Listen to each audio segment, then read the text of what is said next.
Yeah. Okay, Lydia. So the next question is, how do you stay current with the latest trends in recruiting?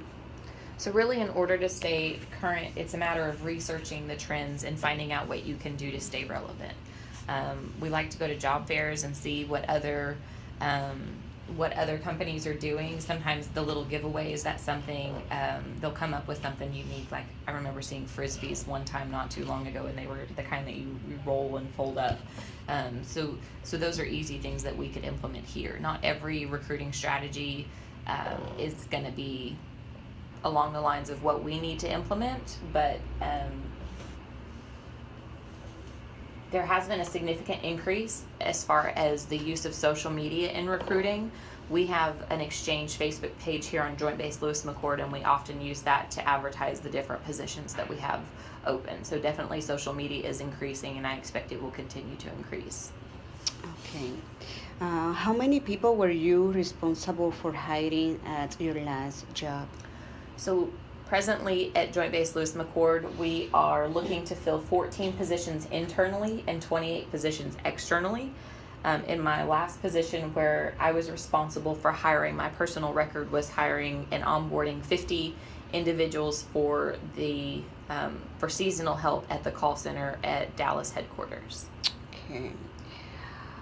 How do you handle an employee who breaks company policy? Okay, so the Exchange is a government organization, and as such, we have what we call a progressive discipline. That can start out at the lowest level.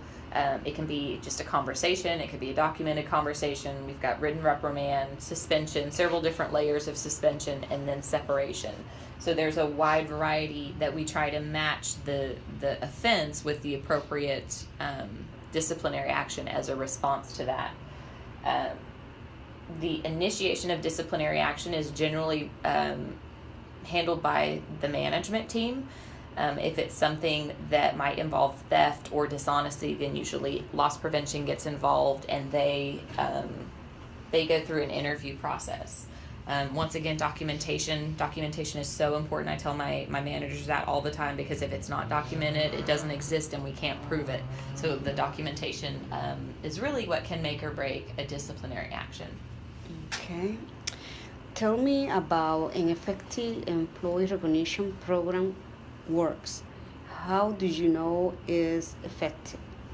Okay, so here at the Exchange, we have a reward system where anybody can log on and nominate anybody else for an award. One of the ways that we know that that program is effective and it's working is because people actually use it. So we can go in and pull reports, track metrics, determine how many people are nominating their peers, what kind of dollar amount that we're looking at, because we do have an awards budget. And so in addition to being utilized, we want to make sure that we're recreating those ideal behaviors. So if you're rewarding someone for increasing their military star penetration rate, you want to advertise that to get other employees up in their military star penetration rate, and then maybe next month you could focus on perfect attendance or some other behavior. But the point is to drive the corporate goals and get everybody moving in the same direction, and then reward those behaviors. Okay. Lydia, this is all the question that I have for you.